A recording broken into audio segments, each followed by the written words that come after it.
Hi everyone, welcome to the video. The news from the last few days about Denmark's Ministry of Digital Affairs preparing to remove Microsoft from its internet systems really strike me. It is a bold move. Denmark plans to fully replace Microsoft products like Windows and Office with open source alternatives.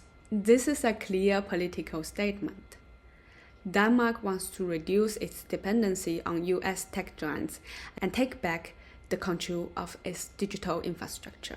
Meanwhile, just a few weeks ago, the German Bundeswehr, the country's armed forces, signed a major cloud contract with Google. Although the agreement claims to grant it full control of the data by hosting Google Cloud in private data centers.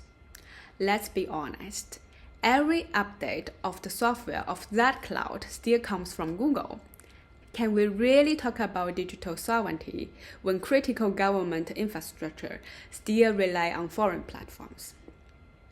So here we are. Denmark is exiting Microsoft to build real digital independence.